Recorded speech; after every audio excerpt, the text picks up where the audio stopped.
Hey everyone, it's me, Arthur Kade. All right, David and Rosie. So first of all, congratulations on this movie. It is so touching and so heartfelt. What drew both of you guys to making Five Nights in Maine? David? Well, for me, it was the script originally. Maris presented it to me at the Sundance Film Festival 2012, and it was being terrified by the role. You know, I tried to find roles that I initially feel like, how am I going to do this? Because I want to be challenged, and I think that of course, then challenges the audience. But I think it also is a beautiful treatment of something we will all experience in our lives at some point, unfortunately, which is grief and bereavement, and it treats it in a really poetic and human way. You play a nurse in this movie, and you're working with one of the greats, Diane. She's one of the best. Yeah. Talk to me about the close scenes that you had with her.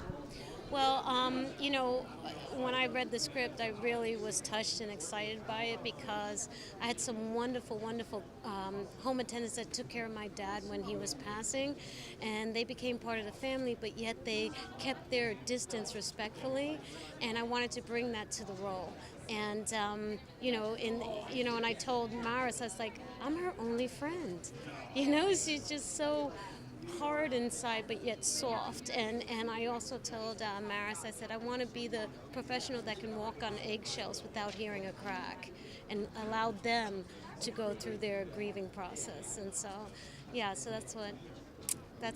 was the dynamic between Diane and I as well.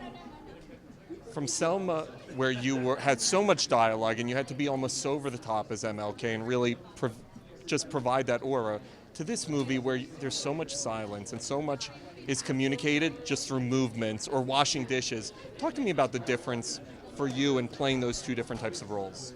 Well, I think our job as actors is to convey emotion with everything that we are. I mean, obviously, Dr. King was a man of words, and inevitably in Selma, that's a big part of what I had to do there. Grief, it can be, sometimes it's not necessarily quiet, but can be very quiet, can be very insular, can be very meditative. But also as an actor, you want to find different ways of expressing stories. And so I literally shot those films back to back. I actually shot Selma first, and then this was the next film I did. So to go from being a man of words to a man who wasn't so much full of words was actually a great thing for me as well.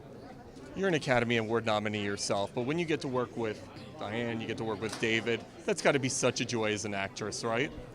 It is, and it makes the job easier. This is easy. Yeah, and it was really nice to see their different processes, how they both approach the work, and and it was really, really nice. And then to be able to sit and talk to your actor and say, what do you want? How are we going to do this? And how do you want to play this out? Even if it's like, I don't want to discuss it, or let's discuss it. To have that freedom is very, very nice. It's very, very nice, and it's very, very professional.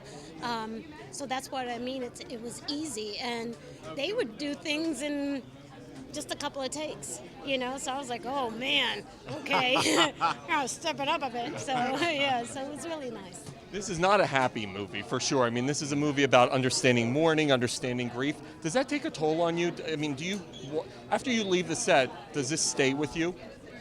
Well, the thing I took away from it is a feeling of really feeling blessed that my wife is alive and with me, and I hugged her all the more. He's the nicest guy. But it's true, if you're going through your day having to entertain the thoughts of bereavement and that kind of loss, it makes you appreciate what you do have. And yes, it does take a toll, but anyone who's lost anyone knows that it takes a toll, and I think that we shouldn't shy away from something that most people, if not everyone, if you live long enough, is going to experience in their lives, and to be able to be honest about that, and to also talk about how you can heal through that, which is what goes on between myself and Diane's character. One of the other topics that's explored in this movie is you are the only African American in this town in Maine, and obviously race is such an important issue right now. Talk to me about being able to have a message like that in your movie, because it couldn't be any more prevalent than what we're seeing right now, especially with the presidential elections. Well, one of the things I love about Five Nights in Maine is that it's not part of the message of the movie. It's actually the background of the movie. Yes, he is an African-American man and she's a white woman, but it's never really discussed. It's more what they have in common that brings them together, i.e. the loss of this woman, and what then ensues between them is more born out of the pain that they're going through. And, of course, you put an African-American man from Atlanta in a house with a middle-aged woman from from Maine together, those images, I think, actually bring up our perception of race as opposed to what necessarily is playing out between them. And I think that's interesting as well. But I think it's really a brave choice and the right choice to not necessarily make the film about race, because there are so much bigger things that are going on in the movie, I think.